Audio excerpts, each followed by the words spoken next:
Hoy tenemos con nosotros a un destacado historiador, investigador, archivero español y miembro de la Asociación de Cervantistas, como es Francisco Javier Escudero Buendía. Nace en Madrid, pero ha desarrollado gran parte de su trayectoria profesional y de investigación histórica en Castilla-La Mancha. Es además autor de una veintena de publicaciones del ámbito de las humanidades y de la historia. Es reconocido internacionalmente por sus extensas investigaciones sobre los personajes reales y entornos geográficos que inspiran a Miguel de Cervantes. Además, es licenciado en Derecho por la Universidad Complutense de Madrid y doctor en Humanidades por la Universidad de Castilla-La Mancha. Francisco Javier Escudero ha localizado en el Archivo Histórico Provincial de Toledo importantes documentos que plantean nuevos interrogantes sobre el origen del autor del Quijote, documentos sobre Cervantes que dan la vuelta a todo lo que conocemos sobre el Quijote. En su libro, que escribe por título Eso no estaba en mi libro, de Miguel de Cervantes, nos muestra las diferencias que hay entre la figura legendaria y la realidad del personaje. Y he aquí la cuestión. También está con nosotros hoy como colaborador necesario el escritor y amigo Ángel Arribas. Espero que entre todos lleguemos a buen puerto. Pero antes de darles paso a ambos, comparto con vosotros un vídeo, una pincelada de apenas 2 minutos sobre el tema que vamos a tratar. Voy a compartir un vídeo de 1 minuto. Vamos, un segundo. Aquí lo tenemos. De su obra se sabe prácticamente todo, pero de su vida se desconoce casi todo, comenzando por el lugar donde nació y donde se enterró. Así es la historia de uno de los grandes de las letras universales, Miguel de Cervantes. En desentrañar algunos de estos secretos ha ocupado parte de su vida el investigador y experto cervantista Francisco Javier Escudero, y que queda reflejado en el libro Esto no estaba en mi libro, de Miguel de Cervantes. En un lugar de La Mancha, de cuyo nombre no quiero acordarme, vivía Alonso Quijano. Muy a propósito, Cervantes escribió estas palabras con las que da comienzo una de las grandes obras de la literatura universal, El Quijote.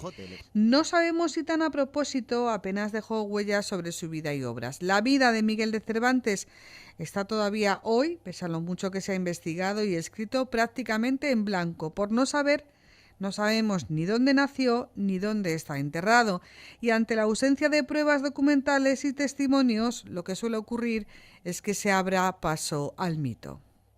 Cuando tienes un autor tan importante como este, ¿no?, y que tiene tal, pues entonces los cervantistas hablan del mito, ¿no? Dice, es que es mitificado y tal. Realmente todo lo que hemos escuchado de él hablar de la educación, de dónde nació, de la ruta del Quijote y tal y cual, evidentemente son todo mitos, es decir, está inventada. Desde el principio hasta el final prácticamente. El investigador y experto cervantista Francisco Javier Escudero Buendía lleva años estudiando, buscando y analizando papel por papel, legajo por legajo, todo aquello que pueda tener alguna pista sobre Miguel de Cervantes. En este afán localizó en el Archivo Histórico Provincial de Toledo un importante documento que plantea nuevos interrogantes. Se trata del documento de Pedro de Amaya y Mendoza, que llegó a ser alcalde de Esquivias, fechado el 2 de octubre de 1616, 3 años antes de morir Cervantes, en el que asegura que tiene deudas cruzadas con un tal Miguel Cervantes. Como es sabido, Cervantes se casó con Catalina de Salazar en Esquivias el 12 de diciembre de 1583 y allí vivió hasta 1587, por lo que se puede establecer una primera pista que se enfrenta a multitud de mitos y lugares comunes establecidos desde hace años, que hace muy complicado estudiar su figura. Que intentas, tú que llegas con sensatez, lo que estás pareciendo es que es la locura de don que te ha aducido la locura quijotesca. Dices, ¡guau! Este loco ahora dice que no, que Alcázar no puede ser, que Infantes tampoco, que el Quijote no puede ser. Resulta que lo que está haciendo es sensato. Perdonad, iros a la documentación y veréis que no hay nada, ninguna prueba de ese tipo. Francisco Javier Escudero presenta este y otros hallazgos científicos en su libro Esto no estaba en mi libro, de Miguel de Cervantes, editado por Almuzara. Un libro de concreciones y datos científicos para leer, que para soñar ya tenemos El Quijote. Bueno, sin más preámbulos, os paso la palabra a ti, Francisco Javier, para que nos hables de lo que quieras. como por ejemplo de cómo descubriste los documentos que desmontan el mito y la leyenda en torno a Cervantes y el Quijote. Y Ángela Rivas, para que nos digas algo más de quién es Escudero Buendía y como colabor necesario, hoy tú llevas el bastón de mando. Adelante, cualquiera de los dos, Francisco Javier o Ángel. Primero Javi, por favor. Pues Ángel empieza. Ángel. Empiezo yo, ¿ves? Pues, yo conocí a Francisco Javier por un relato convertido luego en libro que se llamó Don Quijote 4.0. Me recomendaron que hablara con un tal Francisco Javier Escudero Buendía y yo me convertí realmente en su escudero, porque a partir de ese momento Escudero me tuvo a mí de presentador por toda La Mancha, por Jerez de la Frontera, por la Casa de Castilla-La Mancha de Madrid, que es esta imagen que estáis viendo detrás de mí, y prácticamente donde me pida. Veréis, Francisco Javier Escudero Buendía es investigador por vocación. Tiene títulos de archivero, tiene títulos de derecho, tiene títulos, yo qué sé, y no tiene más títulos porque no quiere. Pero Francisco Javier Escudero Buendía descubrió un buen día, ¿verdad?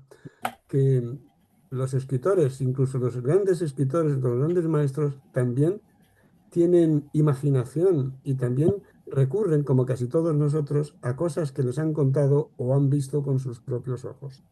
De manera que escribió varios libros al respecto. Uno de ellos, y es el que me cautivó principalmente, es Las otras vidas de Don Quijote. También eso no estaba en mi libro de Miguel de Cervantes. También Cervantes del Envés. También todas Ahí tenéis uno de ellos. Las Ahí otras lo vidas de tenéis. Don Quijote. Ese está editado en Estados Unidos, señores. En Estados Unidos. Y bueno, le edita Penguin Random House, le edita, y no le editan en el Marte porque aún no hemos llegado, pero le pone editar. Francisco Javier Escudero Buendía es realmente una persona con suerte, buceando en archivos de todas partes, en archivos parroquiales, en archivos municipales, en archivos históricos nacionales como el de Simancas, o como que hay en Madrid, o como el de Toledo, en el que reside ahora.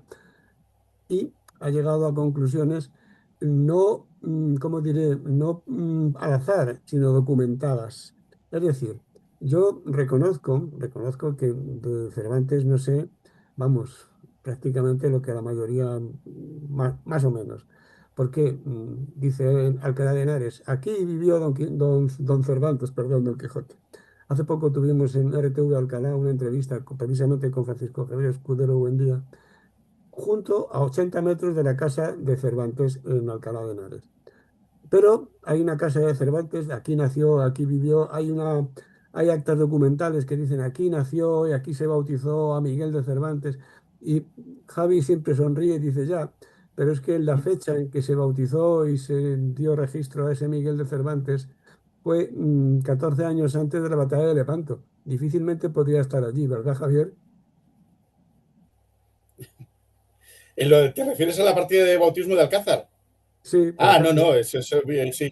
Sí, sí, por ejemplo, la caza de San Juan, ¿no? Sí, Sí, sí, sí, la casa de San Juan. hay una guerra completa. Fíjate que hasta en el vídeo que habéis puesto, que hace mucho tiempo que no lo había escuchado, y de pronto, Sí. claro, dice, no, es que no se sabe dónde nació. Tal y como la documentación como está hoy día, sí que se sabe dónde nació. Es decir, el problema de esto, además es que tenéis que tener en cuenta una cosa, yo soy licenciado en Derecho también, ¿no? Entonces, es decir, que lo que realmente estudié es para ser abogado, ¿no? Y yo entiendo, siempre pones la balanza, ¿no? Entre de una idea contra otra, ¿no? De demanda contra demanda, ¿no? Y la demanda que tiene Alcázar de San Juan contra la que tiene Alcalá de Henares no funciona. O sea, no tiene nada que hacer Alcázar, nada. Ahora mismo, con lo que conocemos, no tiene absolutamente nada. Por muchos motivos, no lo vamos a explicar ahora porque es largo, ¿no? Pero claro, el problema es que cuando tú vas a Alcázar, ellos ponen en un lado de la balanza la partida. Y esto es partida contra partida. No, señores. Eso es una media verdad. Que a veces dicen que son las mayores mentiras que existen, ¿no? Es una media verdad. No existe una partida contra otra partida Alcalá de Henares. Existe una partida en Alcázar de San Juan. Ni un solo documento más que hable de Blas de Cervantes, ¿no? Y de su hijo Miguel de Cervantes, aparte de esa partida, y Alcalá de Henares tiene decenas de documentos, decenas. si no hablamos de centenares, pero dejaremos en decenas, ¿no? Bien. Entonces sabemos dónde nació, pero no dónde murió, ¿no? ¿Cómo que dónde murió? Claro que sí, murió en Madrid.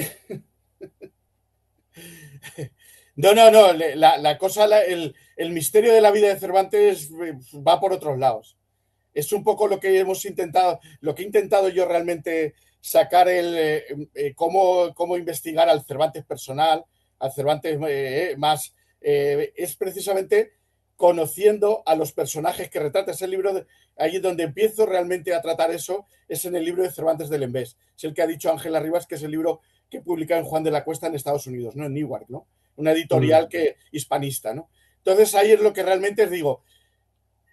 Tú, en vez de, por eso lo llamo Cervantes del Envés, vamos a ver a Cervantes en el espejo. En vez de estudiar a Cervantes literalmente con los documentos, unos documentos que son estados de cuentas y documentos notariales fríos que no nos aportan nada de su personalidad, vamos a verle en su literatura y vamos a estudiar los lugares en que estuvo y los personajes que trató. Y esos personajes nos van a contar muchas cosas de él, muchas cosas de él y más de lo que nos pensamos, bastante más. Javi, tú has descubierto precisamente en las novelas ejemplares y también en el Quijote y también en el Persiles cierta correlación con hechos históricos que están documentados de la época en la que Cervantes escribía estas cosas. ¿Nos puedes Sí, empezar, por ejemplo, por las novelas sí, ejemplares? mira, por ejemplo, hay allí el problema, y eso enlaza con lo que habéis dicho antes, el problema que yo pienso, vamos, es una hipótesis, cada uno puede estar de acuerdo, otros no, ¿no? Otros no. Realmente de que a Cervantes no se le ha entendido completamente, precisamente por una de las cosas, por desechar el realismo, ¿no? En su obra, ¿no? Entonces, ¿qué pasa? Sí, y además tenemos que quizá un quijotecentrismo, ¿no? Siempre Quijote, siempre Quijote. Pero Cervantes tiene muchas más cosas publicadas aparte del Quijote. Entonces, luego tiene aquí las novelas ejemplares que las publicó en 1613, 2 años antes de la segunda parte del Quijote, y ahí tienes 12 novelas, 12 novelas, ¿no? Entonces, de esas 12 novelas, yo he tratado, sí, y además en este libro, como unas 7, he estudiado todas, pero he puesto las 7 que son más probables. Y entonces, ¿qué es lo que descubrimos ahí? Por ejemplo, Ángel, y tú lo sabes que lo hemos hablado muchas veces, la gitanilla, ¿no? La que más me sorprende es la gitanilla. La gitanilla, una historia de gitanos, ¿no? Ah, gitanos, vamos, los bailes, de tal, la historia del amor, el noble que se hace pasar por gitano para seguirla y tal, no sé qué. No, no es eso lo que está tratando. No.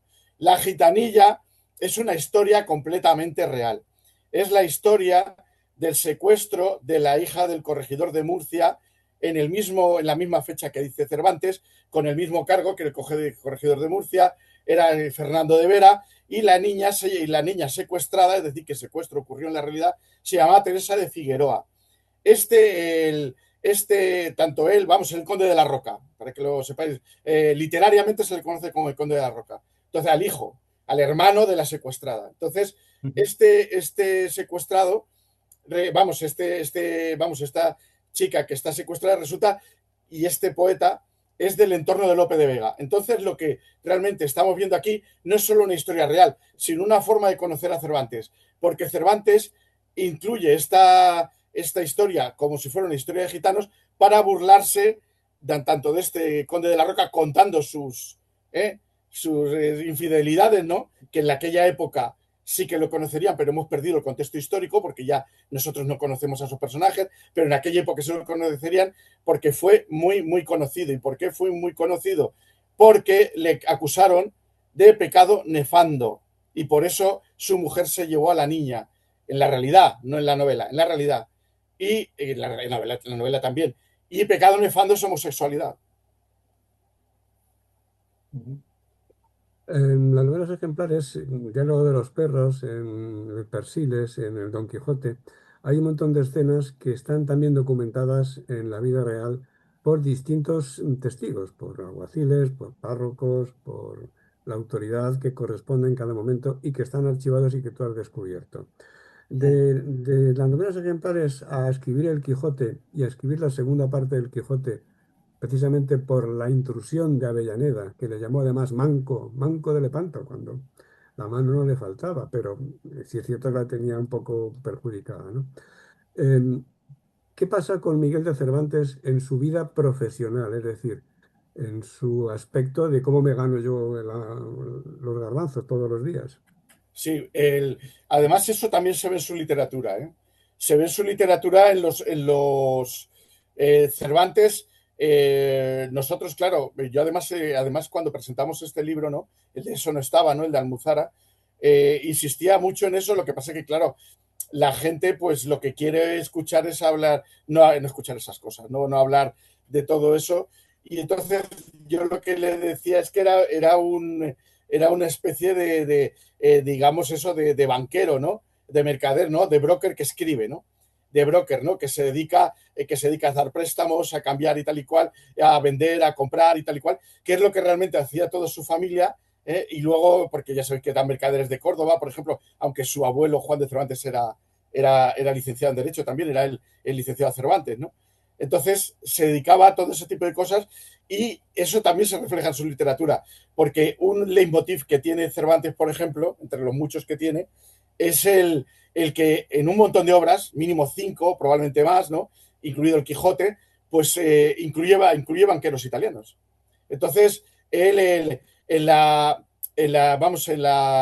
española inglesa hay un banquero italiano, en el Quijote primera parte está Vivaldo, que es también un banquero italiano, poeta también, pero banquero. Luego en otros muchos también, como tú has dicho, en el Coloquio de los Perros, en otros sitios, siempre aparece esta figura, porque era con los que él trataba, ¿no? O sea, es decir, cuando él llega a Valladolid, por ejemplo, ya sabemos que habla de sus amigos, ¿no? Y de pronto se quedaron como un poco todos estupefactos, ¿no? ¿no? Todos los expertos diciendo, pero bueno, ¿por qué aparecen aquí nobles de medio pelo, ¿no? Deudores, y luego también aparecen banqueros portugueses, tal, pero bueno, ¿y por qué se relacionaba con esta gente? Vamos a ver, es que Cervantes vivía de eso.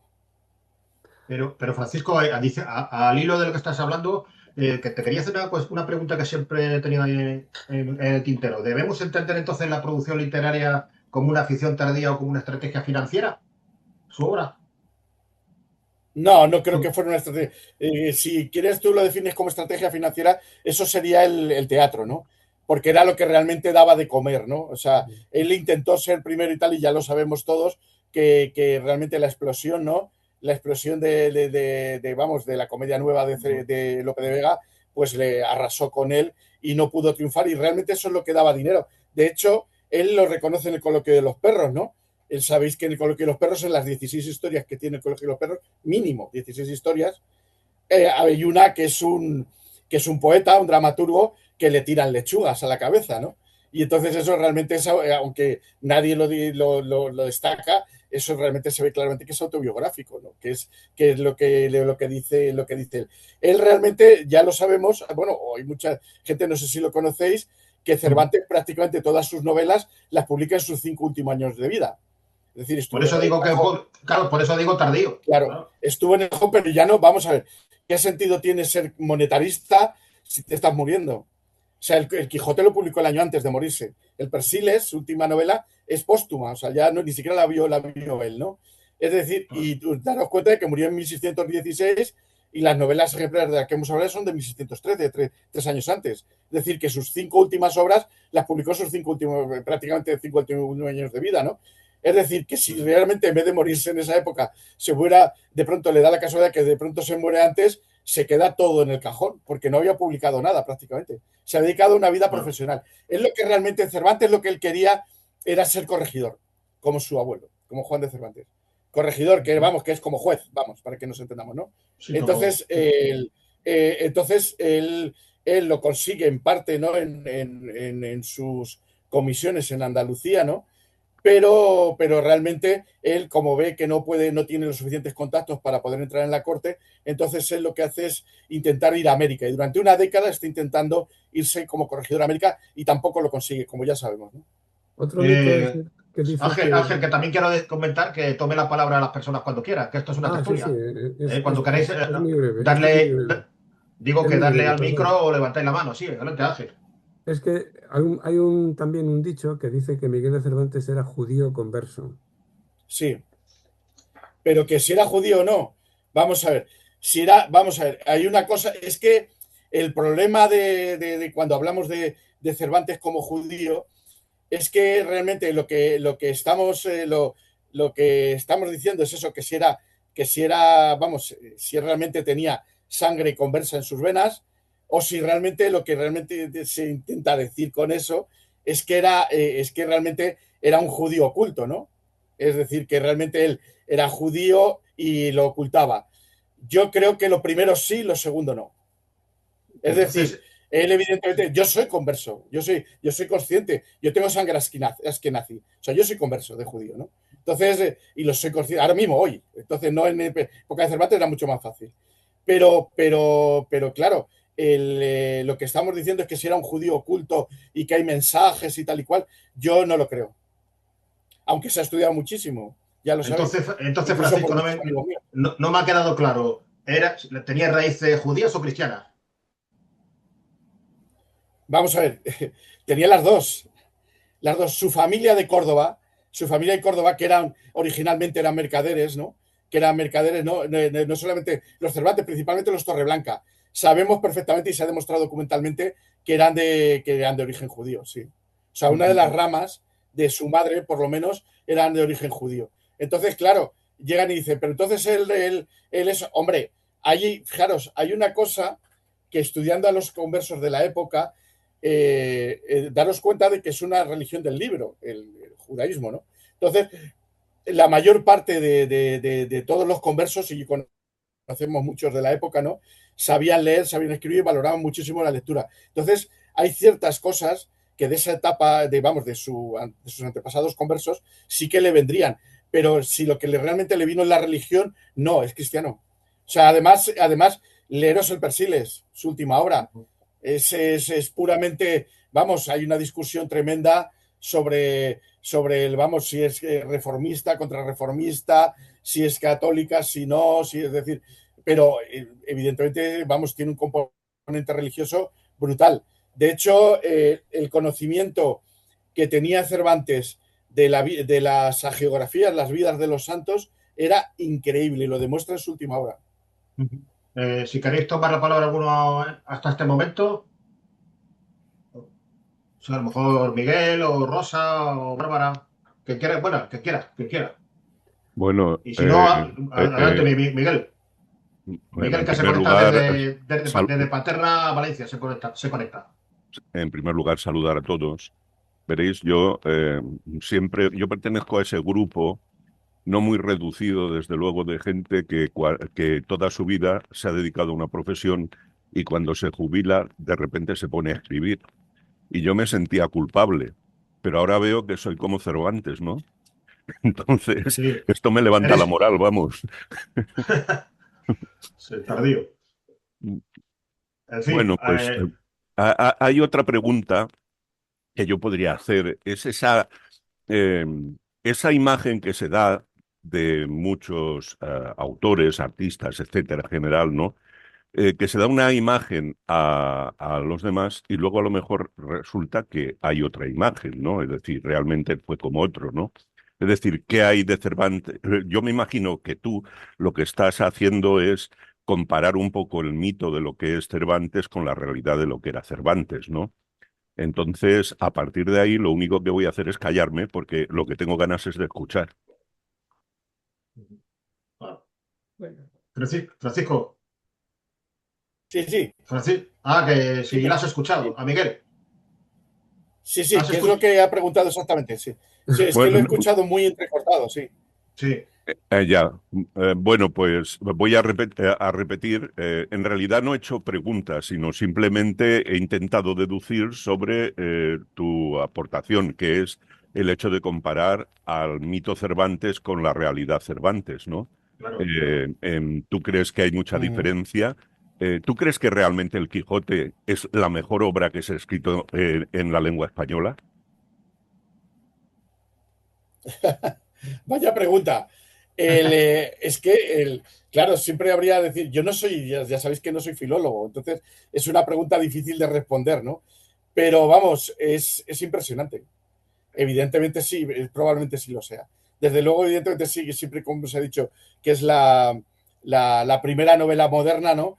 Y es realmente, evidentemente, es una obra muy realista y es una obra impresionante, con muchos matices. Pero vamos, de todas formas, con muchos matices y muchas capas, ¿no?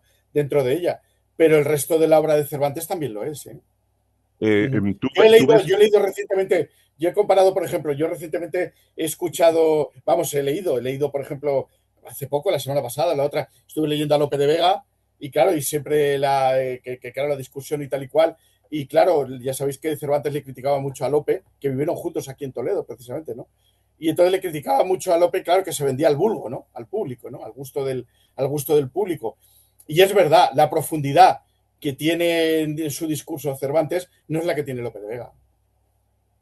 Lope de Vega era, la forma de narrar y en la forma de eso, era muchísimo más sencillo. De hecho, Cervantes no era mal poeta, pero Lope de Vega le eclipsaba. Cervantes intentó meterse en el teatro, pero el teatro de Lope arrasaba, de manera que no le quedaba otra cosa que escribir novelas, que a Lope no se le daba tanto. Digamos que eran coetáneos, ¿no? Que eran una especie ahí de Sí, sí. un duelo entre un artista de la pluma como Pérez Reverte y una persona que vende aún más libros como Belén Esteban, por ejemplo, ¿no? Salvando las distancias, ¿vale? Vaya comparación. Sí. Sí, sí, no, no, es que mientras uno arrasa, el otro ¿qué puede hacer? No puedes hacer nada, pues estar ahí y ya está. Y dedicarte a lo que realmente te sirve bien, que son las novelas. Cervantes escribió sobre La Mancha, pero ¿hay documentos que prueben Sí. que Cervantes estuvo alguna vez en La Mancha? No, no hay ningún documento.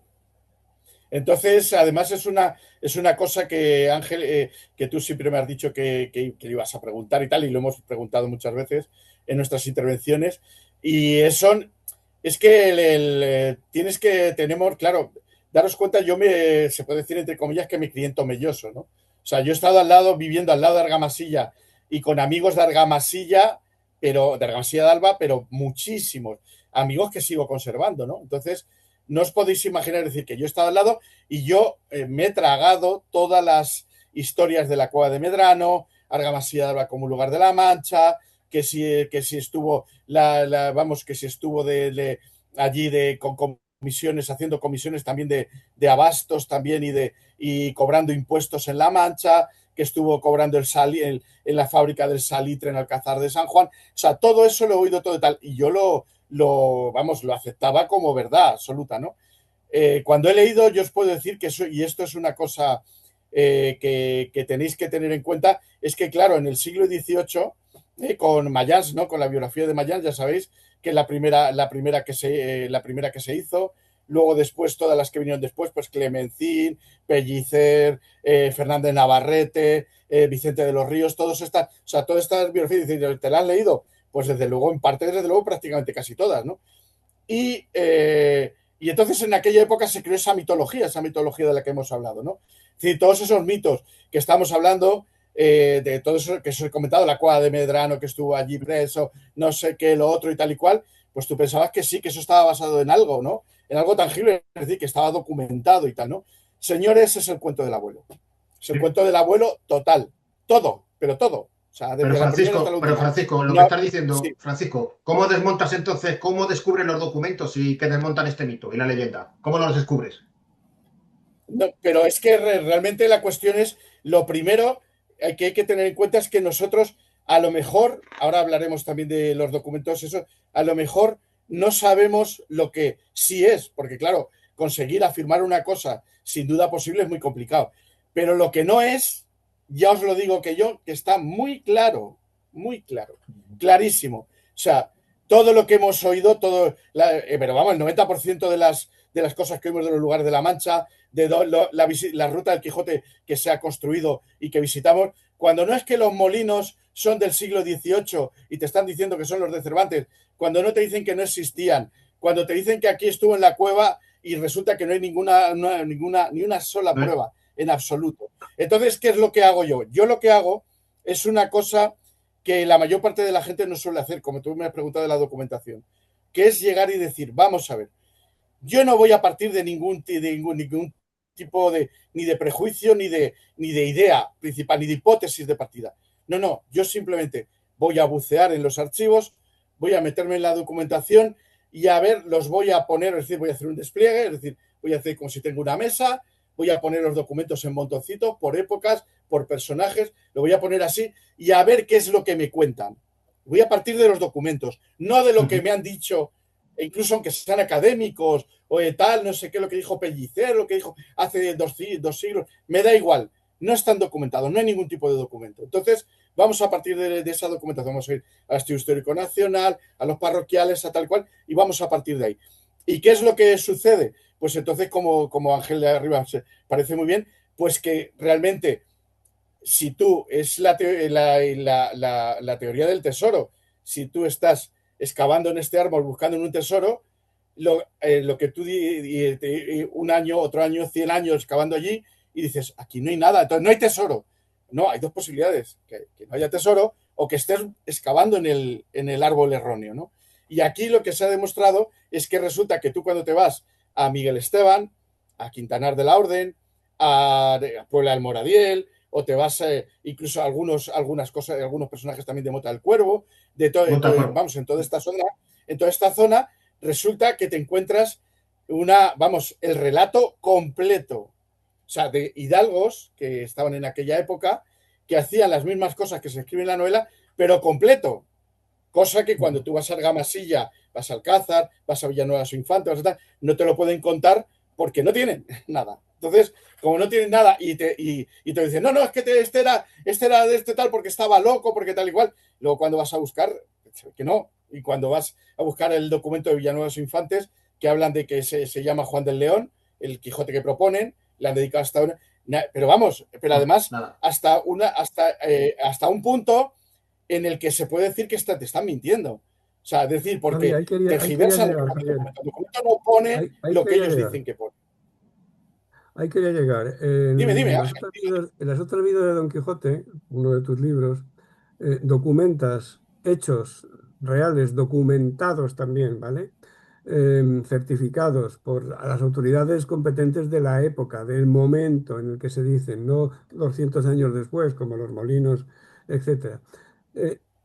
Entonces, en las otras vidas de Don Quijote hay muchos paralelismos que se cuentan como anécdotas, ¿vale? En el auténtico Quijote, tanto en la primera parte como en la segunda parte, no en el de Avellaneda, que de Avellaneda va por otros lados y va por otros derroteros, aprovechando la fama del primero, dice, voy a hacer yo otra versión. Bueno, en las otras vidas de Don Quijote hay documentos que narran un hecho concreto, por ejemplo, un señor que viene con un caballo, que se cae de viejo y que viene pidiendo que le rindan pleitesía y que entronca mucho con pasajes del Quijote, por ejemplo, aquello de Rocín flaco, galgo corredor y Rucio que no podía mantenerse en pie.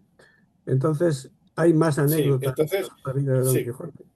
Y eso lo que estás diciendo tú nos sitúa en que una cosa es el relato que se hace y otra cosa es el dato, es decir, el hecho comprobado, fehacientemente comprobado. Y la ausencia de prueba no es prueba de ausencia, partimos de esa base, es decir, que no se haya encontrado no significa que no exista. Pero si se han encontrado otras pruebas que dicen lo contrario, pues hombre, nos tendremos que adaptar un poco a la realidad documentada que se ha descubierto, no la que no aparece.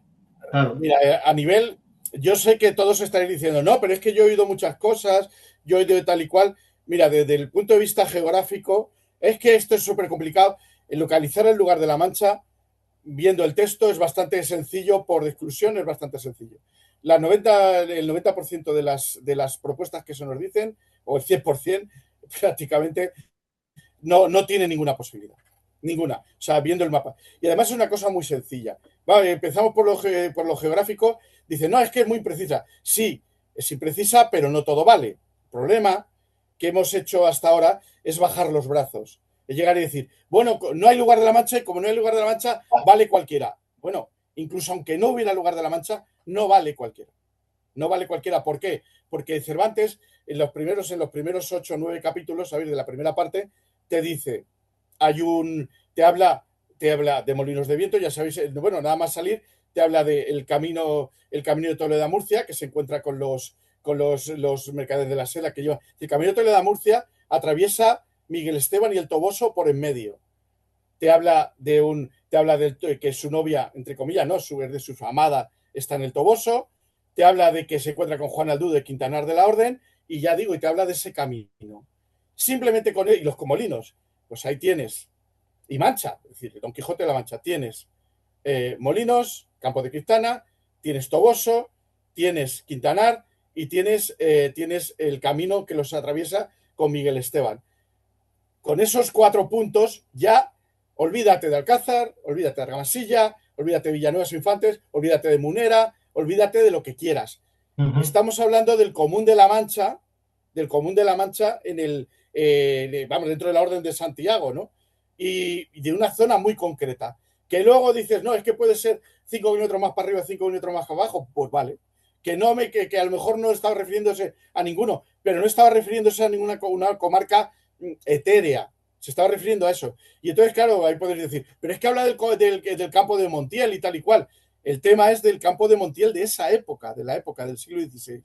Y en el campo de Montiel, claro, y el campo de Montiel de esa época es el campo de Montiel de esa época, que decir, tenemos que encontrar una comarca que sea a la vez campo de Montiel y Mancha, ¿no? Entonces, coged ahora mismo, por ejemplo, el Madoz, Voz, Campo de Montiel, Madoz, sabéis que es del siglo XIX, veis el campo de Montiel, y os encontráis que todos estos pueblos del Común de la Mancha, todos estos pueblos que estamos hablando, eran a la vez, ¿no? Eran anejos al campo de Montiel porque pertenecían a la misma jurisdicción y al mismo entorno geográfico histórico, y se les consideraba campo de Montiel. El campo de Montiel, los pueblos del campo de Montiel, no se les consideraba Mancha. Entonces, eso hay que tenerlo muy claro. Cuando llega, o sea, por eso lo de Villanueva de los Infantes, históricamente, geográficamente es una barbaridad. Históricamente ya lo es más. O sea, porque el único pueblo, las relaciones topográficas, y no me gusta nunca citar las relaciones topográficas, de 1575-1578, nunca me gusta citarlas, pero es lo más sencillo para poder buscarlo. Comprobarlo, de los 23 pueblos del campo de Montiel actuales, solamente Membrilla dice que pertenece a la Mancha. Villanueva de Infantes nunca fue Mancha. ¿Cómo va a ser el lugar de la Mancha si no era Mancha? Entonces es algo absolutamente absurdo. Desde el Francisco, punto de vista quería dar paso al escritor Andrés Pinar, que ha levantado la mano. Adelante, Sí, Andrés. vale. Adelante. Hola, buenas tardes a todos. Mil felicitaciones, Francisco Javier. Menuda labor de investigación que te agradecemos, da gusto escucharte.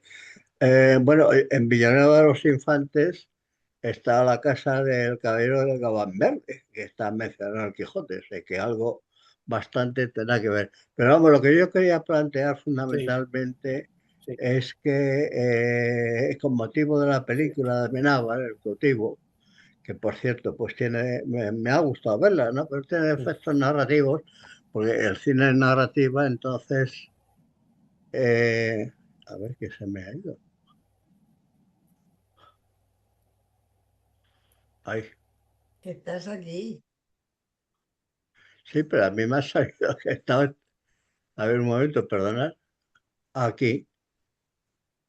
Bueno, pues en la película de Amenábar, el cine obviamente es tan narración como en la novela. Y si algo tiene que hacer la narrativa es plantear conflictos. En esa película el personaje pues aparece bastante claro, es decir, el hecho de que entable relaciones homosexuales con el rajá o el sultán para aprovechar el poder escapar de allí, pues debería ser si él era homosexual, no sería conflictivo, pero si era heterosexual, el conflicto íntimo sería tremendo, ¿no? Aunque lo hiciese hoy porque por la libertad a lo mejor sabe de todo, y eso no lo plantea Amenábar. Vamos, lo que yo quiera, con motivo de la película además, lo que yo quería más que nada decir es que con motivo de la película pues se ha discutido mucho el caso de los años de Argel, de los años que estuvo cautivo y de su incidencia, que lógicamente pues tuvo que tener una incidencia grande. Una de sus obras, Los baños de Argel, pues lo refleja, y alguna otra que no recuerdo. Pero sin embargo, todo eso y alguna tertulia hemos hecho en la Casa de Castilla-La Mancha interesante.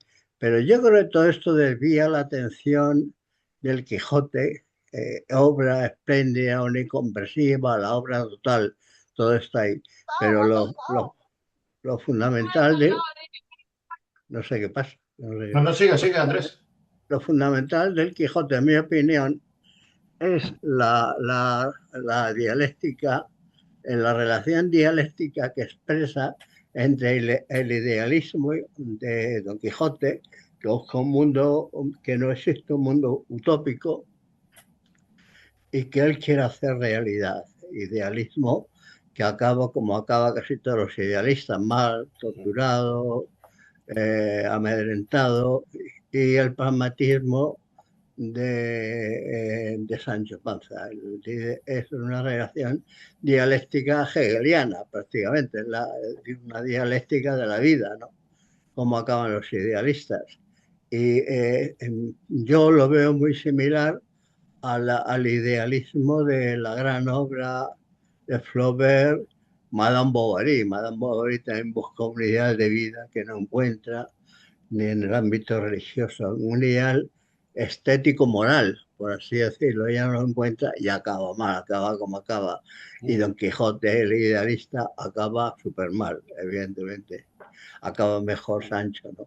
Esa relación dialéctica, a mi modo de ver, importantísima, aparece desviada, es decir, nos centramos en cosas, como ejemplo, como digo, la película, ya digo, pues ha habido mucho debate sobre los años de Argel, pero es que se desvía, insisto, mucho la atención en torno... ¿Y qué le podemos decir, Francisco, a Andrés Pinar? Es que lo primero que acaba de comentar, vamos a ver, cuando la casa del Caballero Verde Gabán se lo encuentra en la segunda parte, ¿no? Es la primera cuestión, lo de Villano de los Infantes. Por eso les digo que no se crean estas cosas, ¿no? No se crean estas cosas, que es puro turismo, ¿no? Entonces, cuando en la segunda parte pues, salen del Toboso, ¿no? Y entonces, después de salir del Toboso, se encuentran con el Caballero Verde Gabán, ¿no? La primera cuestión. ¿Hacia dónde va? ¿Dónde va Don Quijote? Las justas de Zaragoza, ¿no? Zaragoza, a la justa de Zaragoza. ¿Eso dónde está? ¿Al norte o al sur? Y norte. Al norte. Y el sur, vamos, Infantes, ¿dónde está? Al sur. Al sur, del todo. Además, bastante lejos del Toboso, ¿no? Entonces, ¿qué sentido tiene lo de las casas del Caballero de Verde Gabán? De acuerdo al texto. Eso ya de entrada, para entrar. O sea, ni planteárselo. Pero la cuestión del tema del cautiverio es un poco lo que le he comentado yo a Ángel y él conoce un poco mi postura, ¿no? Realmente se le da tanta importancia al tema del cautiverio porque, bueno, por el teatro, como acaba de decir, ¿no? Nuestro interlocutor, ¿no? Pero el teatro, evidentemente, el teatro tiene mucha influencia. Pero en la novelística no tiene tanta influencia como se dice, ¿no? El cautiverio y todo este tipo de cosas no tiene tanta influencia. Tiene más influencia los caballeros, ¿no? Los caballeros villanos, por ejemplo, es un tema muchísimo más recurrente, o los mercaderes italianos, que el cautiverio. Y yo sé que van a decir, no puede ser, sí puede ser. Y esto es el problema de solamente considerar el cautiverio como el único autobiográfico que hay de Cervantes, que no es así, nos impide entender la obra, ¿no? Entender la obra y entender muchos capítulos. Luego, Ángel, me tienes que preguntar lo de Barcelona, porque ahí entenderéis... Eso lo tengo ahí pendiente, pero Ángel, permíteme que voy a dar paso, que lleva una hora a Bárbara Muñoz. Una hora ya esperando. Esperando. Adelante, Bárbara, que escribe poesía mítica, bueno, mística, fantástica. Adelante, Bárbara. Hola a todos y bueno, que muchas gracias por la tertulia de hoy, porque yo quiero decir que la primera vez que gané un premio literario en toda mi vida fue en Tomelloso y yo en Argamasilla, en los 49 años. Yo pensé que qué maravilla que haya sido en Castilla-La Mancha como el Quijote. Bueno, a ver, tengo unas cuestiones porque yo me dedico a lo fantástico y también investigo acerca de mitología española. Escribo poesía fantástica, que en España apenas se da, y la mitología española es bastante desconocida. Entonces, en el Quijote de Cervantes, que yo me leí cuando tenía 26 años, hace mucho tiempo, y que tengo que volver a leerlo porque en su momento pues no lo entendí como lo entendería ahora, hay siempre menciones, ¿no?, a cuestiones fantásticas. Opino que lo fantástico es una veladura, se utiliza la metáfora, se utiliza la alegoría para hablar de los temas que, como dije el otro día en otra intervención, no podemos escapar de ellos, la condición humana, la vida, la muerte, ¿no? Y mediante lo fantástico se utiliza esa veladura para hablar sobre los temas de los que no podemos escapar. Entonces, por ejemplo, con respecto a los gigantes que se mencionan, que a mí me parece una metáfora maravillosa lo de los gigantes y los molinos.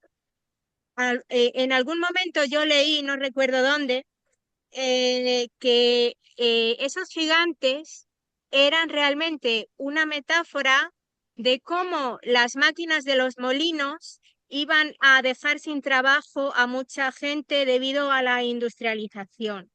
Entonces, bueno, es una manera, si acaso fuera así la interpretación, porque lo maravilloso del Quijote es que es tan poliédrico que se pueden hacer tantas interpretaciones, ¿no? Que es la maravilla de muchos libros, como por ejemplo la Metamorfosis de Kafka, etcétera. Y no me quiero extender más. Preguntar acerca de la relación de lo fantástico con el Quijote, que salen muchos hechiceros, salen pócimas, Dulcinea, ¿no? Y esa dualidad que siempre hay en Don Quijote. Entonces, mi pregunta es, relación de Don Quijote de Cervantes con lo fantástico y lo mítico.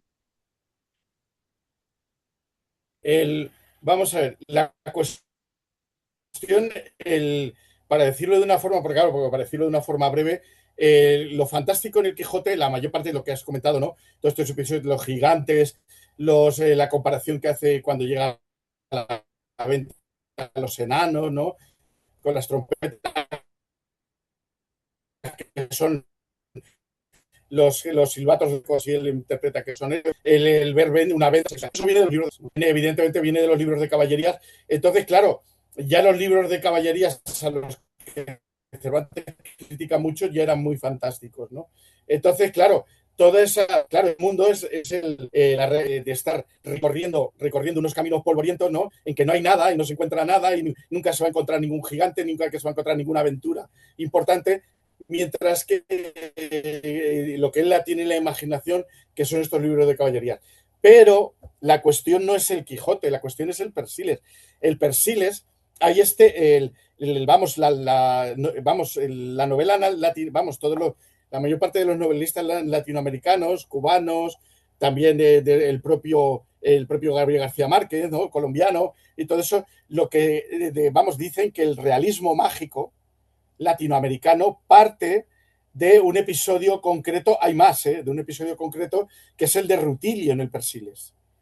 Rutilio, que yo creo que es un personaje real, que es Rutilio Namanciano, que es un poeta clásico, poeta que escribió un poema que se llamó De Redito Suo, ¿no? O sea, La Vuelta a Casa, ¿no? Un poeta que vivía en Roma y volvía a las Galias, ¿no?, en la época en que cayó Roma, ¿no? Pero es que resulta que lo que has dicho tú de la mitología, bueno, es que el episodio de Rutilio es que es muy complicado. Hay brujas, hay viajes astrales, hay un montón de cosas, ¿no?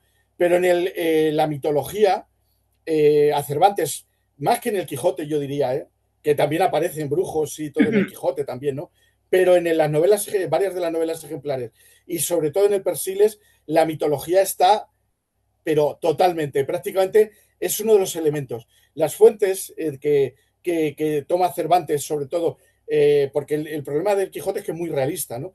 Pero muchas novelas ejemplares, sobre todo ya digo el Persiles, no lo es tanto, ¿no? Entonces, ¿qué pasa? Que él utiliza 5 fuentes, que son 5 fuentes, que es la que utiliza André Jols, ¿no? André Jols, sabéis que es un estudioso una especie de antropólogo que estudia todos los cuentos y todo eso y tal, alemán, ¿no? Y realiza una clasificación muy interesante. Y entonces, claro, él habla de casus, habla de myths, ¿no?, de mitos, habla de leyendas, habla también vamos, de otro, de lo que ya sería cuentos, Märchen, y otro irrealismo, ¿no? Y entonces, todas estas fuentes, Cervantes las emplea a la vez en muchos de sus cuentos, principalmente en el Persíles. Yo ahora mismo podría pensar, a ver, cuál te diría más, ¿no? Aparte del de Rutilio, pero se me ha venido el de Rutilio porque es el que más destacan, pero vamos, hay muchísimo. De hecho, nada más empezar, o sea, el Persíles empieza que es algo también autobiográfico, que es un niño un chaval de 19 años que lo van a sacrificar, lo cogen del pelo, lo sacan de una cueva y lo suben arriba, que es un poco el tema también de Argel, y entonces lo sacan hacia arriba. Y entonces ahí ya empieza todo lo que es la novela, ¿no? En media res, como le llaman, y empieza toda la novela. Bueno, pues toda esa primera parte, que ya habéis visto que me estoy complicando mucho con todo eso, toda esa primera parte claro, ahí ya estamos hablando de mitos griegos, totalmente. Mitología griega, pero completamente a saco, ¿no? O sea, de Orestes, ¿no? Principalmente Orestes de Eurípides, ¿no? Orestes y Ifigenia de Eurípides es como empieza el Persíles, es decir, Rom, arranca. Francisco, ya sabemos que tenemos, Ángel, que tenemos el tiempo muy limitado. Muchísimas gracias. Ángel. Vamos a seguir porque hablamos coloquialmente del Persíles cuando nos estamos refiriendo realmente a los trabajos de Persíles y Segismunda, que es la obra póstuma de Don Miguel.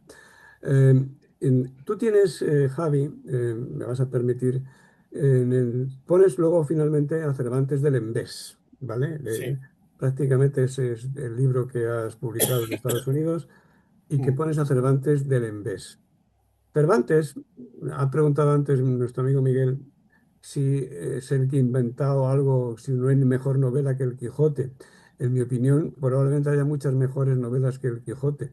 Lo que pasa es que el Quijote fue la primera novela polifónica, la primera novela que se puede llamar novela, y la primera novela que tiene personajes que se mueven en todas las direcciones con opiniones diferentes y que cada uno va un poco a su bola, y que para mí el verdadero Quijote se llama Sansón Carrasco. Y me voy a explicar. Sansón Carrasco es un señor cuerdo, es un bachiller, es un señor formado, intelectualmente, digamos, aplicado.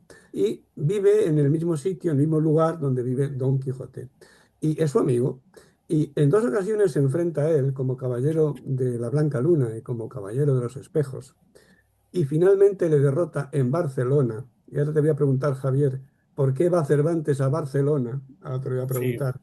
¿Y por qué lleva al Quijote a Barcelona? No lo sé, no lo tengo tan claro. Pero en la playa de Barcino, como dice la canción de León Felipe, junto al mar, Don Quijote es derrotado. Y este Sansón Carrasco, que es realmente el caballero que derrota al caballero, solo le pide una cosa: por favor, vuelve a tu lugar, vuelve a tu pueblo, abandona la caballería andante porque has sido derrotado y dedícate a vivir lo que te queda de vida. Esta es la primera obra para mí que se considera quijotesca, es decir, una acción que se hace sin esperar nada a cambio, simplemente por hacer el bien a una tercera persona o a cualquier otro elemento. Sansón Carrasco tiene toda la esencia de Don Quijote concentrada en un personaje que aparece en contadas ocasiones. Por ejemplo, también cuando los despide y se vuelve a su lugar, cuando Don Quijote y Sancho parten hacia el Toboso y se van con la iglesia. Y yo te quería preguntar por eso, ¿por qué Cervantes va a Barcelona? ¿Por qué el Quijote va a Barcelona? Y ya terminamos con las tareas de... Es que en eso, fíjate, Ángel, estoy reflexionando, yo también estoy reflexionando mucho sobre ese tema, porque claro, se da por hecho, ¿no? Se da por hecho que claro, vino el apócrifo de Avellaneda, ¿no? Entonces hablaba de ir a Zaragoza y entonces decidió cambiarlo y ir directamente a Barcelona. Es bastante probable, ¿no? Yo me he centrado en otras cosas, que es que realmente el episodio de Barcelona, ¿no? Que es lo que realmente estoy estudiando ahora, entonces me ha sorprendido, pero muy gratamente, me ha dejado absolutamente helado, ¿no? O sea, porque realmente el episodio de Barcelona del Quijote es el primer episodio del Persíles, ¿no? O sea, se nota, o sea, el cambio que tiene en el tratamiento del realismo de lo que es el episodio, por ejemplo, del episodio de los duques, ¿no? de los duques, ¿no? De cuando está ¿sabéis, no? De la isla Barataria y todo esto, ¿no? Al cambio que hay, al tratamiento que hace cuando llega a Barcelona es completamente distinto. ¿Y qué pasa en Barcelona? Lo primero que me ha sorprendido es que, y eso no lo quiere realmente, yo lo he visto directamente y que me ha costado muy poco tiempo descubrirlo, y eso evidentemente todos los especialistas lo saben y lo deberían haber sacado antes, que es que el final del Quijote llevaba escrito 30 años.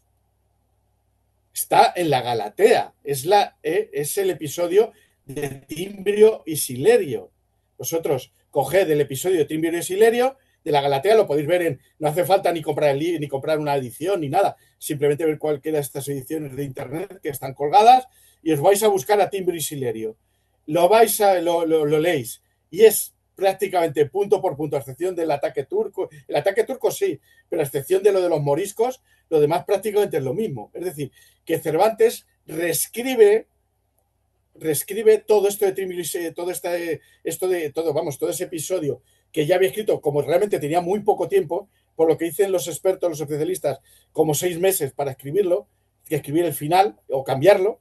Entonces tuvo que realmente reciclar esta parte, ¿no?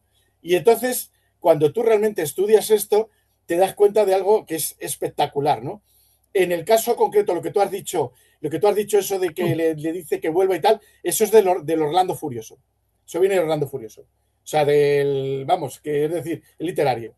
Pero cuando tú realmente ves a todos los personajes, no solamente Pelor Rocaguinalda es real, sino que Claudia Jerónima, el nombre solamente, también es real.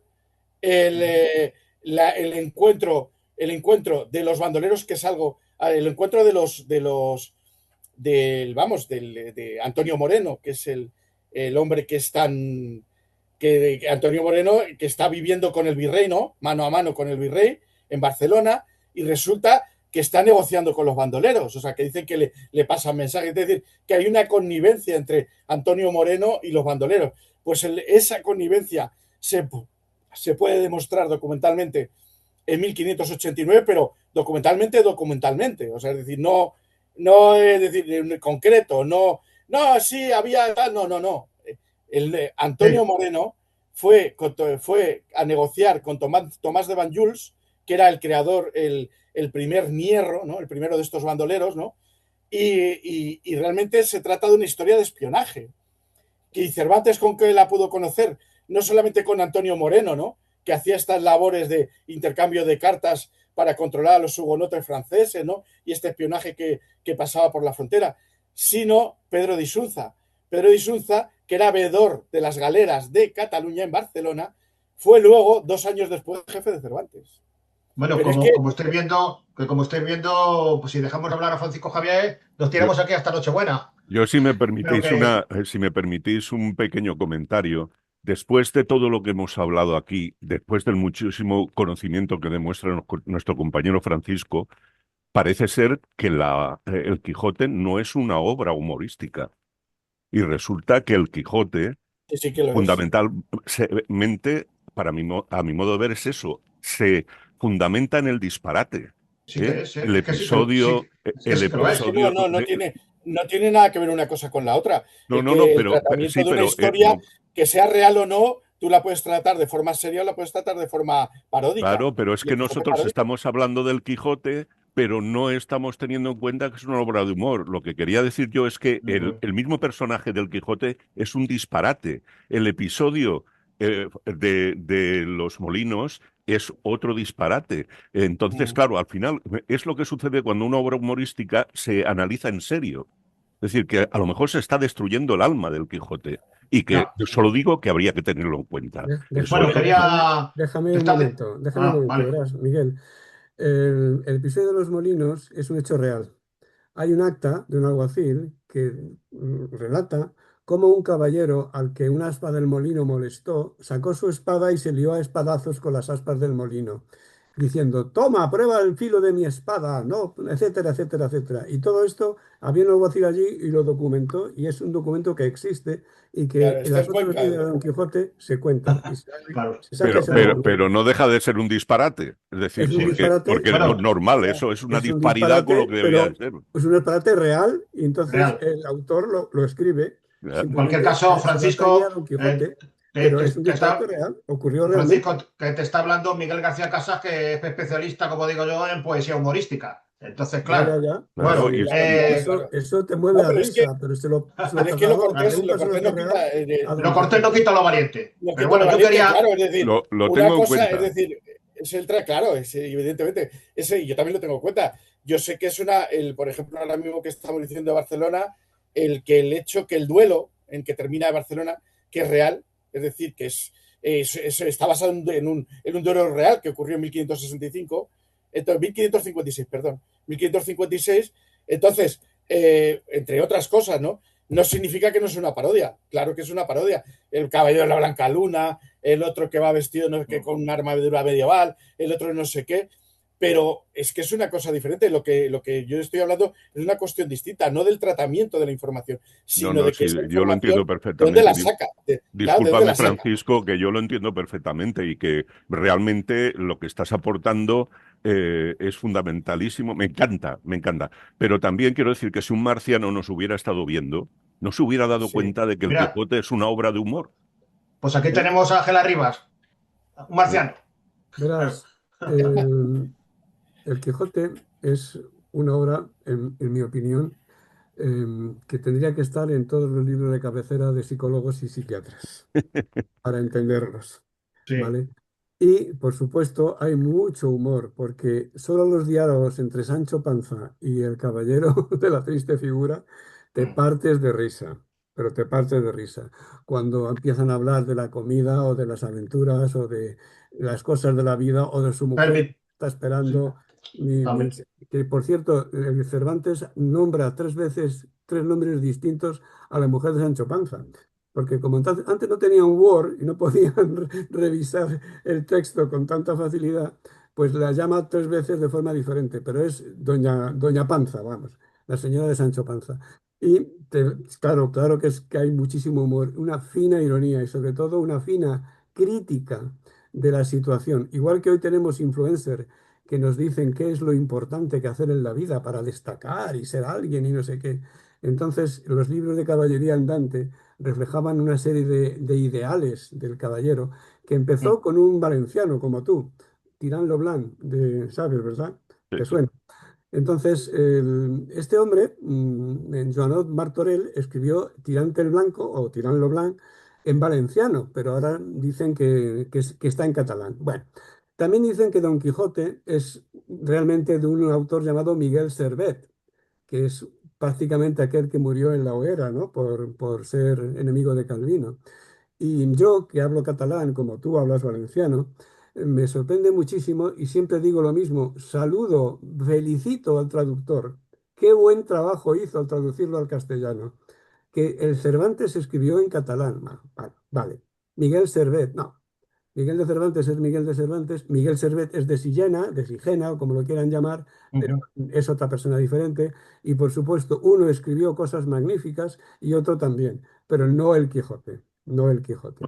Y Eh, Francisco Javier se ríe, porque esta discusión la tenemos prácticamente en todas las tertulias.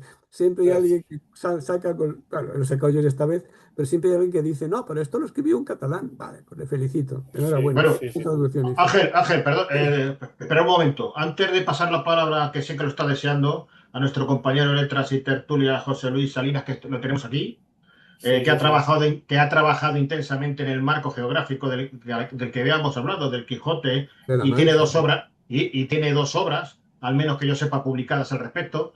Me pide que lea en su nombre su idea inicial que ha compartido en la red social esta mañana, que llena de interrogantes. Y dice así, él dice, apasionante convocatoria que permitirá adentrarse en el mundo de la documentación sobre Cervantes, con sus grandes hallazgos, aunque también con sus notables lagunas. Mucho ha sido lo descubierto por los rastreadores de archivos, pero ¿hasta dónde se puede llegar? ¿Es factible encontrar nuevos documentos que den luz a tramos oscuros de la biografía del autor del Quijote? Aquí queda la pregunta. Personalmente encuentro dos interrogantes que me interesan. La circunstancia de la visita de Cervantes a Barcelona, de la que hemos hablado, que dice que cree que no hay ninguna duda, que visitó la ciudad condal, y el posible origen de los desajustes en las cuentas que lo llevaron a la cárcel real de Sevilla. Adelante, José Luis. Dale al micro y toma tú la palabra. Que lo podías haber leído tú, pero bueno, da igual. Adelante. Hay unas facetas interesantes.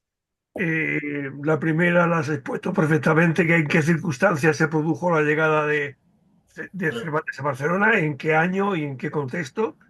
Y la segunda, cuál es la causa real de las deudas que tuvo Cervantes con la justicia y que por eso fue que acabó en la cárcel. Bueno, aparte de eso, yo lo que sí quiero, si con tu permiso, leer un pequeño texto donde un poco fijo lo que yo creo de esta tertulia tan interesante y tan instructiva de la que todos estamos aprendiendo. El texto dice así: creo que el Quijote es un juego de ficción que se desarrolla en un tablero real. Cervantes lo necesita para mover personajes y narrativa. La construcción de relatos requiere las reglas y la continuidad que le aporta ese tablero virtual. Desde la casilla de salida hasta la casilla final, la crónica se desarrolla en el campo de la imaginación, pero asentada en un territorio reconocible. El Quijote es tanto una moderna novela de aventuras como la biografía de un hidalgo al que Cervantes hizo caballero andante. Me parece, Francisco, que esa línea que, por supuesto, tú sabes que yo estoy contigo en todo lo que estás investigando y te pegan los mismos, que hay alrededor, ¿estás de acuerdo con esa idea? Claro, y te pegan los mismos sopapos que a mí, ¿a que sí? No, yo corro más. Eso sí. No, es que es verdad, es que el pobre José Luis empieza a publicar y claro, resulta que sin comerlo ni beberlo le cascan directamente ahí en internet, pim, pam, pim, pam. Y entonces arman unas discusiones largas y venga comentario, y venga recomentario y tal. Pero bueno, la cosa, lo que has dicho, José Luis, del Cervantes en Barcelona. Sabéis que hay dos vamos a ver, la cuestión es que, vamos, a mí me interesa más que las visitas en concreto, me interesa más, ya sabéis, ¿no? Los personajes, los hechos y tal y cual. Y si están basados en realidad o no. Pero las visitas hay dos teorías principales. Está, ya sabéis, la Martín de Riquer, ¿no? Que era, digamos, entre comillas, la clásica, ¿no? El libro de Cervantes en Barcelona, que es una recopilación de artículos. Creo que lo tengo por aquí. Ah, mira, sí. Lo tengo por aquí. Mira, qué bonito. De editorial Acantilado. Es muy finito, ¿eh? Es una recopilación. Mira, lo pongo así de canto para que veáis que chicha, sí. Pero vamos, interesante. Y entonces él dice 1602. Dice que fue 1602, ya sabéis, ¿no? 1602 cuando se fue cuando se fue de virrey a Nápoles, ¿no? El virrey a Nápoles él lo quiso seguir, le dejaron, le decepcionaron, todo este tipo de cosas, ¿no? Entonces, claro, eso dijeron. Y ahora hay una nueva que es la de Carmen Riera, ¿no? Que Carmen Riera es académica, ¿no? Que como también sabéis, ¿no? Y ese me gusta mucho ese artículo. Tiene un artículo que es igual, Cervantes en Barcelona, hay muchos. Sabéis que Conxita Domènech también ha publicado un artículo sobre ese tema. Jordi Aladró, que Jordi Aladró viene a Argamasilla, me han dicho, me lo dijeron ayer. Jordi Aladró también tiene otro artículo también sobre Cervantes de Barcelona. Me gustan todos, algunos los conozco en persona, otros no. Jordi sí lo conozco y es amigo, ¿no? Entonces, y Carmen Riera, me gusta mucho su artículo, yo no la conozco en persona, dice que 1571, ¿no? Es decir, que es muy anterior, ¿no? A mí los argumentos que pone Carmen Riera me gustan mucho, ¿no? Pero pasa igual que en La Mancha, no hay documentos. O sea, entonces, que lo conoció, pues está clarísimo. Yo creo que podemos presumir que Cervantes no sería al otro mundo sin visitar Barcelona, vamos. Y Valencia ya sabemos que sí, ¿no? Y vamos, está clarísimo que en algún momento iría. Pero no tenemos documentos. Además, hay una cosa que quiero tener claro, que una cosa que tenéis claro con la redacción del Quijote.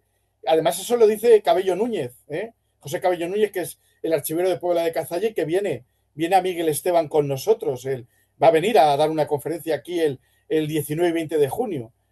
Cabello Núñez lo dice muy claro, muy clarito. Entre 1599 y 1604, que aparece, que ya aparece Cervantes en Valladolid, 1599, que deja de estar en Sevilla, 1604 que aparece, solamente hay un documento de Cervantes, 1602. Es decir, que cuando escribió el Quijote no sabemos dónde está. Y el que diga que sí lo sabe, no, pues vamos a decir que está mintiendo, incluido yo si lo digo. Eso te lo he preguntado mucho. Yo creo que cuando digamos, la documentación se ausenta, pueden pasar dos cosas. Que elucubren sobre una realidad imposible, que es lo que hace Astrana Marín, por ejemplo, tú lo sabes bien, donde inventa un viaje inverosímil, huyendo a la justicia hasta Italia para entrar al servicio del futuro cardenal Aquavila, y luego hay otros indicios indirectos. Yo lo que sí puedo afirmar, porque eso está escrito hace ya algunos años, es que yo tengo elementos para decidir y para certificar y para poder presumir de que realmente la verdad pasa, porque efectivamente Cervantes acompañó a Coahuila en su viaje a Italia. Sí. Bueno. Y por cierto, lo que has dicho de Sevilla, una cosa también muy, muy relevante, porque ya sabéis que yo, claro, intento, yo siempre pongo en duda todo, ¿no? Hasta que poco a poco me van convenciendo. Lo de la cárcel de Sevilla, ¿no? Que se escribió allí y tal y cual. Evidentemente nada se puede escribir en una cárcel porque no es sitio, ni es cómodo, ni tienes apunte, ni tienes papel, ni tienes tinta, ni tienes mesa. Eso para empezar. Pero hay una cosa que es lo que ha descubierto Ángel, y lo sabes tú también, en Cervantes del Envés y las novelas ejemplares. Hay una cosa que por eso os digo de estos detalles que se pierden, esta información que se pierde, que no nos permite interpretar realmente, definitivamente, dónde se redactó una novela, dónde se hizo, dónde tal. En el momento en que sabes que varias de todas o todas, prácticamente todas, ¿no? La española e inglesa es real, es una historia real, es la historia de la judío conversa María Núñez, la ilustre Fregona, el otro, tal, y todas estas. Reúnes todas esas novelas sevillanas y te das cuenta de que todos los hechos que se narran en ellas ocurrieron entre 1595 y 1597. Y 1597 es la cárcel de Sevilla. Ahí lo dejo. Hay una cuestión final, no tenemos mucho tiempo. Tú has nombrado antes, al principio de la charla, Campo de Criptana, Quintanar de la Orden, Mota del Cuervo, Munera, Argamasilla de Alba, Villanueva de los Infantes, Alcázar de San Juan, como posibles o como teóricos lugares de la Mancha de cuyo nombre no quería acordarse el señor Cervantes.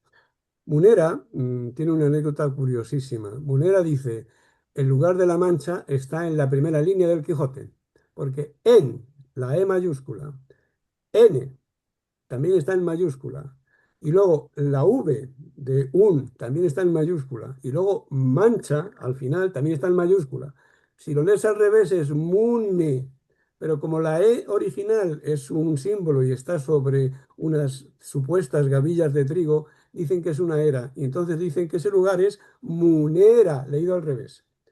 No está mal, es un buen ejercicio de deducción, pero es que en el propio Quijote, en la segunda parte, la segunda salida, resulta que hay un señor que se encuentra con Sancho Panza y dice, Sancho, soy tu amigo, de tu pueblo, soy yo, ¿no me conoces? Soy de tu pueblo. Y entonces él no dice de qué pueblo es cierto, pero dice cómo se llama. ¿Y se llama, Javier? Ricote. Ricote. Sí, ¿Y hay documento en algún pueblo de La Mancha que diga aquí estuvo Ricote? Ángel, permíteme, como quedan apenas 10 minutos aproximadamente, quería dar voz, porque me gustaría saber la opinión de algunas personas más, de Rosa o de mí, que hace mucho tiempo que no la veo por aquí. Discúlpame, Juanjo, porque esto es importantísimo, por favor. Sí. Javier, ¿qué pasa con Ricote, con el morisco Ricote? No, el morisco Ricote no, sé que a ti te gusta mucho el tema, ¿no? Además que eso también últimamente también lo he leído y lo he buscado más y tal. Morisco Ricote, sí que hay un morisco, que hay un Francisco Ricote y un Ginés Ricote avecindado en Miguel Esteban, sí, en Toledo. En Miguel Esteban. Sí. ¿Y ese es el que dice, soy yo, Sancho de tu pueblo?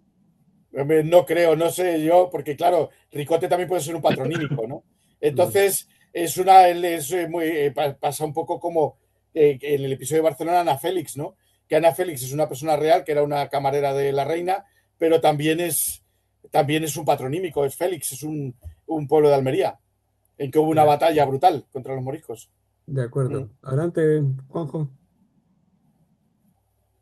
Dale al micro, Juanjo. Que hace mucho tiempo que no veo por aquí a la catedrática y maestra desde Mendoza, Argentina. Me gustaría saber la opinión de cómo ve la historia de Cervantes, los mitos y las leyendas desde allí, desde tan lejos, a 12.000 kilómetros de distancia. Bienvenida. Gracias, Juanjo. Buenas tardes a todos. Realmente un deleite escucharlos, pero yo estaba acá para aprender más que para decir algo. Sí, me gusta muchísimo la tertulia de hoy día, me ha motivado mucho. Es verdad que hace mucho que no podía entrar y felicitarlo principalmente a Francisco que está desplegando tantos conocimientos y a Ángel que lo va secundando y Juan José que va poniendo una y otra cosa en su lugar. La verdad que es un placer encontrarlos de nuevo. Bueno, en este caso, Ángela Rivas, que se parece un poco a Don Quijote, por cierto. Y cada vez más. ¿Ah, sí? Tengo un Bueno, caballo en la puerta. no, realmente una alegría escucharlos. Yo prefiero en esta ocasión hablar poco y aprender más, Sí, porque bueno, me parecen geniales. te veo más joven, Viviana, te veo más joven. Más Siempre me cosas. toma el pelo, qué malo que es. Yo he estado en Rosa, Mendoza, ¿eh? sí, He a estado en Mendoza ha Mendoza, que estado. yo he viajado a Mendoza, sí. Y luego, segundo, este año el Congreso de la ISO, la Asociación Internacional del Siglo de Oro, es en Buenos Aires. No, O sí, sea, ahora fenomenal. Sí. Rosa Rodríguez, el presidente de la Asociación Sí, de Poetas, ¿querías decir alguna cosa o pasas palabra? bueno, pues mira, yo estoy descubriendo muchos misterios acerca de tipo Se oye, de se Cervantes. oye mal, se oye mal, Rosa. Rosa, que se oye un poco mal. No se oye. No, ¿me escucháis? No, se oye muy mal, Rosa. No sé si me Se oye muy mal. escucháis. A ver ahora. ¿Me oís mal? No, Sí, no, yo no. creo que se oye mal.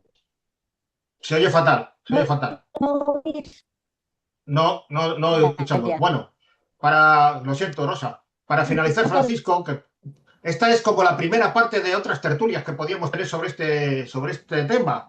Pero me gustaría, para terminar, preguntarte algunas cosas que a lo mejor no tienen nada que ver con el tema que estamos hablando. Pero, ¿cómo te reciben los pueblos de La Mancha, que basan su economía en el turismo cervantino y la ruta del Quijote, que giran en torno a los escenarios de la obra, como por ejemplo pues todos estos: Campo de Cristano, Conseguir del Toboso, Armagasilla de Alba, Alcázar de San Juan, Puerto Lápice, Villanueva de los Infantes? ¿Cómo te reciben? ¿Te echan a gorrazos o cómo? Es que directamente no me llaman, entonces no hace falta que me echen de gorrazo. Entonces, digamos que la cosa ha cambiado bastante desde antes de publicar estos libros a ahora, ¿no? Antes de publicar estos libros, claro, yo soy de archivero de Mota del Cuervo, ¿no? Entonces, yo soy de archivero de Mota del Cuervo, está trabajando 2 años allí, ¿no? He estado trabajando también bastantes años en Cuéllar, en otros pueblos de la zona, ¿no? Y vamos, en muchos de ellos me recibían con vítores en cuanto realmente te pones a favor, ¿no?, de una idea o de otra, pues claro, evidentemente es muy complicado. Hay que tener en cuenta, por ejemplo, que no hemos hablado, por ejemplo, de Dulcinea, pero es un tema, por ejemplo, otro de los artículos que he publicado este año y me llevo muy bien con ellos. Y ellos lo saben, cuál es mi opinión. En el Museo de Dulcinea que hay en el Toboso, sabéis, ¿no?, que es un museo nacional, resulta que está dedicado a Ana Zarco de Morales, ¿no? O sea, es decir, que ellos dicen, Dulcinea se basó en un personaje real y es Ana Zarco de Morales, la hermana de Esteban Zarco, el único hidalgo del Toboso. Bueno, pues la tal Ana Zarco de Morales no hay manera de encontrarla documentalmente, no existió. Y si existió, desde luego, la hermana del tal Esteban Zarco y vivir en esa casa, cero. Entonces, ¿qué pasa? Que claro, si tú tienes un museo, hay una asociación que se ha creado para esto y tú de pronto le dices eso, pues hombre, pues aunque realmente en privado nos tratamos muy bien, pues en público evidentemente no te van a llamar para que lo cuentes esto. Entonces, decir, Francisco Javier, que tienes claro que prima los intereses económicos de los pueblos, donde el turismo adquiere un protagonismo casi primordial a la propia verdad sobre Cervantes el Y Quijote. además, sí, no sé si, claro, no sé si os dais cuenta de que realmente es un regalo de millones, de miles de euros y en algunos casos de millones de millones, ¿no? Entonces, no sé si os dais cuenta realmente de que la Ruta del Quijote se construye, ahora mismo se está construyendo, se está reconstruyendo otra vez en base a los pueblos más grandes, a los pueblos más turísticos que tienen más patrimonio y que tienen más dinero, ¿no? Entonces, claro, realmente no se respeta el texto. O sea, no importa que. Porque, claro, Miguel Esteban es un pueblo que carece de patrimonio prácticamente y de tradición, por supuesto, ¿no? Entonces, claro, ¿qué pasa? Que es mejor decir que Villanueva de Infantes o es mejor decir que es Alcázar, porque ahí tienes un reguero, tienes medios de comunicación, tienes una tradición, tienes y tal, o decir que es Argamasilla, y ya lo tienes raíles, ¿no? Como decimos nosotros, aquí ahí ya tienes unos raíles y solamente tienes que poner el tren en marcha y el tren ya vas suelto directamente. Pero claro, si te sales de ese entorno, es que no hay ni vías. No hay ni vías. Primero tendrás que construir la vía y luego ya veremos si hay un tren. Es que no hay ni vía, no hay ni camino. Entonces, claro, es más fácil lo otro, pero realmente no estamos desvirtuando lo que dice o lo que Sí. puede decir el texto. Rosa, la Ruta del mira, Quijote, tal y como se plantea, no tiene sentido. Ni geográfico Rosa, ni histórico. a ver la comunicación, Rosa. A ver, ¿me escuchas Ahora, bien o no? un poquito mejor, un poquito mejor. A ver. No, no hay manera, no hay manera. Bueno, decir que... No se te escucha, Rosa. Bueno, Francisco, decir que Francisco Javier Escudero Buendía, como me dijo Ángela Rivas, es nombrado Hidalgo Acuña Miguel Esteban.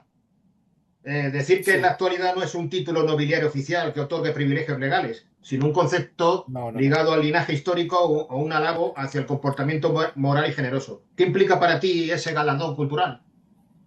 Que el ser Hidalgo Acuña, claro, que es como ser hijo adoptivo y tal, para mí y lanzándolo con la pregunta que acabas de decir, para mí es absolutamente increíble, claro.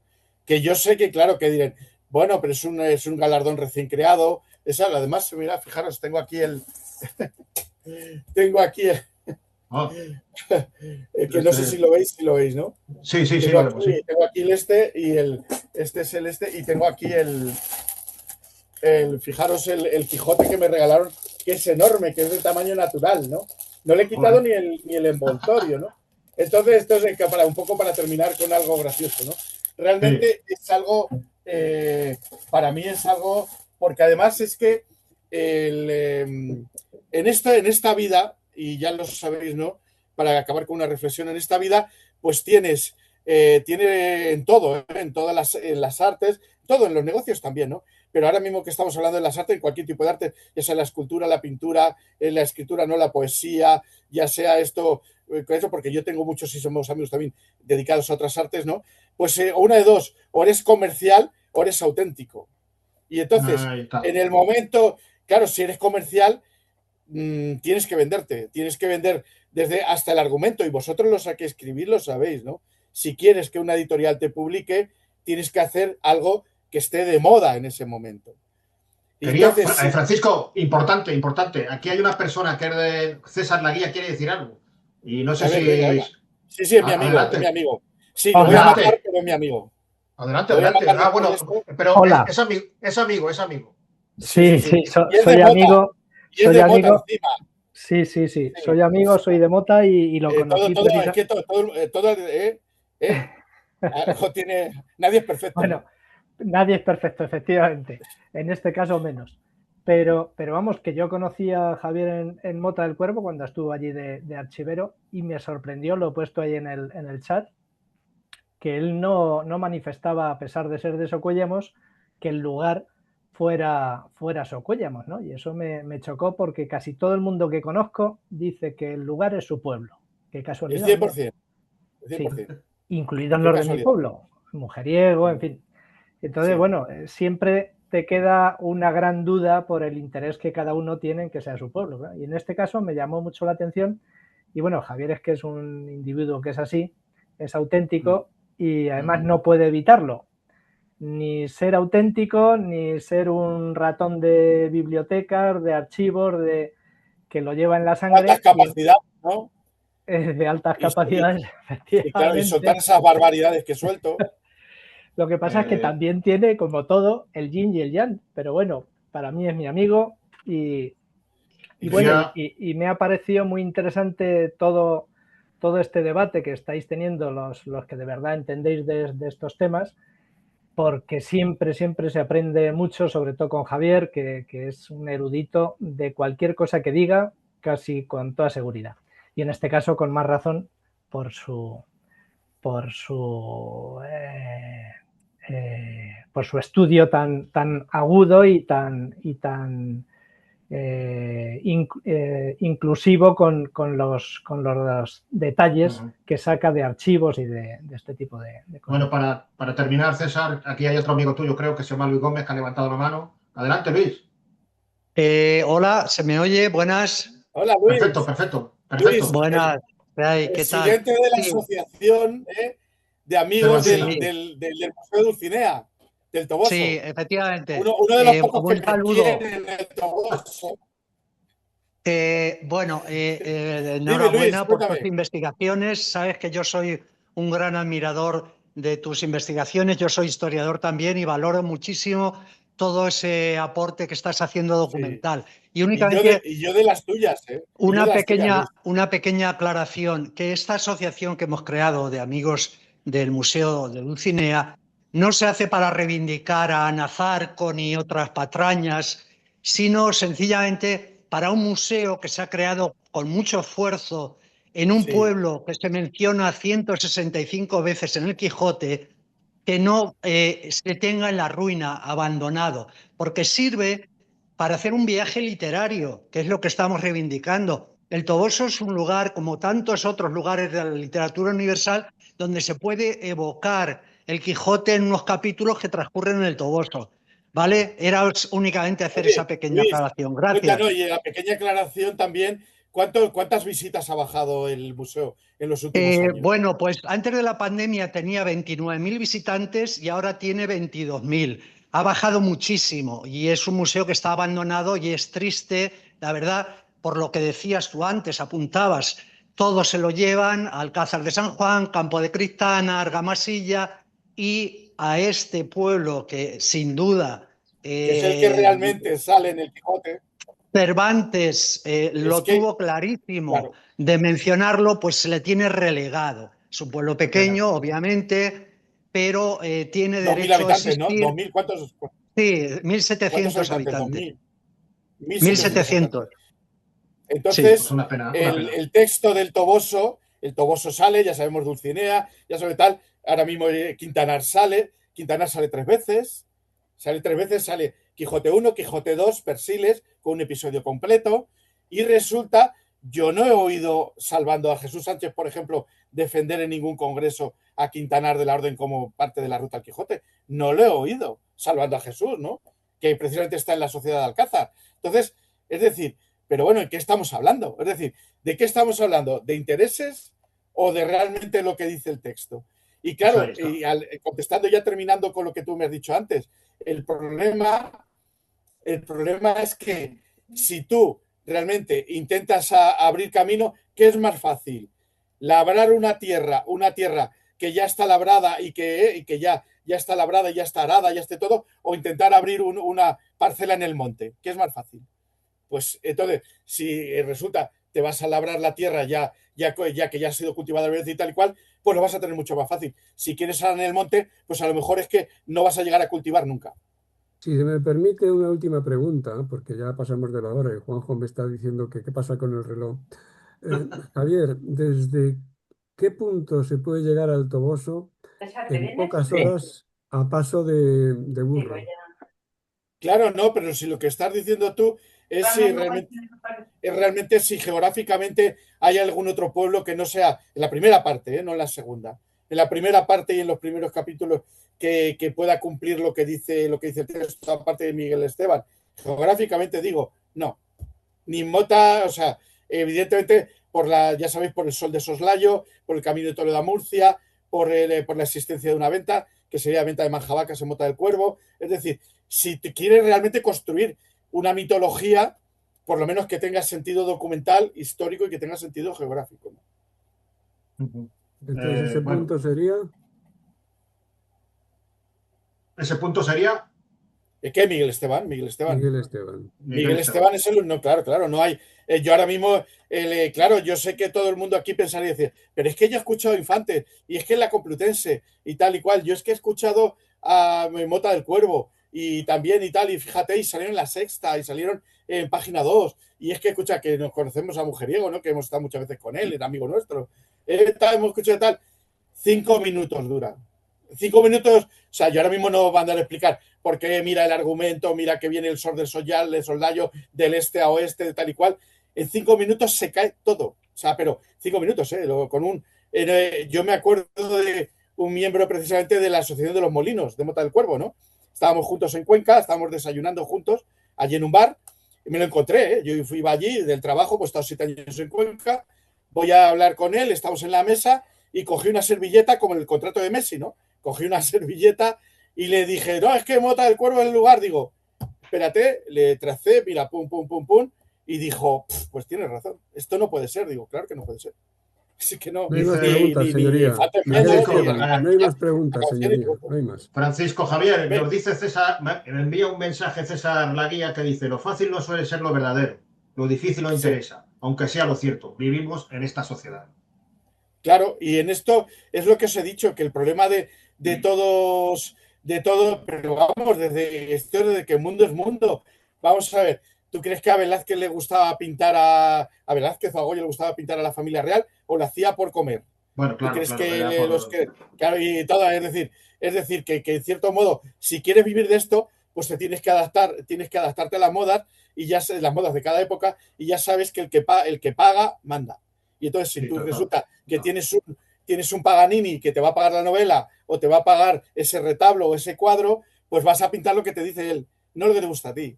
Y entonces, ¿qué pasa? Que haya que hacer su contrario, como diríamos los juristas, ¿no? Con el latinajo ¿no? El aforismo latino.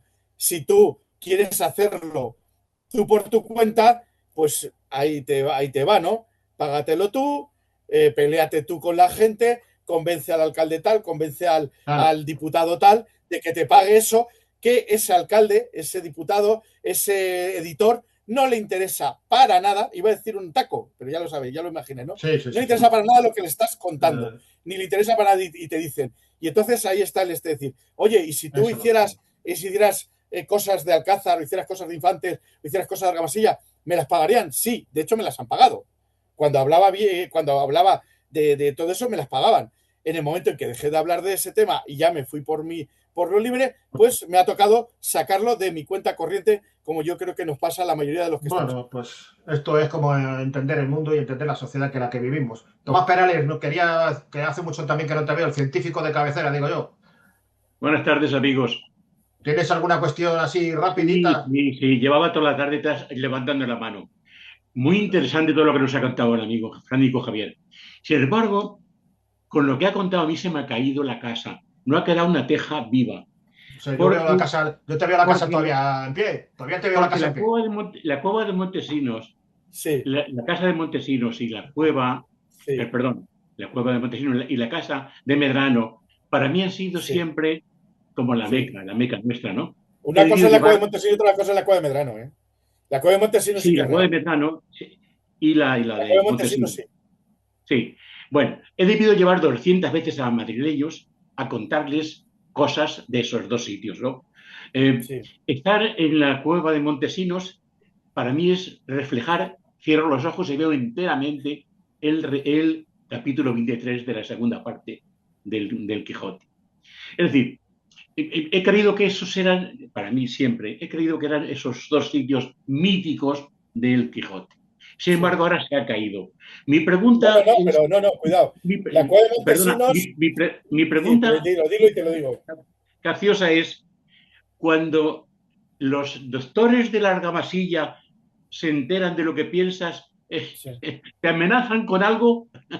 No, porque hay una cosa que es muy fuerte, que es la tradición, ¿no? Yo creo que Argamasilla tiene más miedo a Villanueva de los Infantes, por ejemplo, o Alcázar, a que lo que yo diga. O sea, eso es una impresión mía, ¿no? Pero que yo creo que está bastante fundamentada. O sea, yo creo que ahora mismo Argamasilla no le tiene miedo a Miguel Esteban. De hecho, yo creo que haremos cosas juntos, ¿eh? Al final acabaremos haciendo cosas juntos. Y lo que has Pero dicho... los doctores de la Argamasilla, ¿qué piensan realmente de tu idea? ¿Qué piensan? Ni se lo plantean, ni se lo plantean.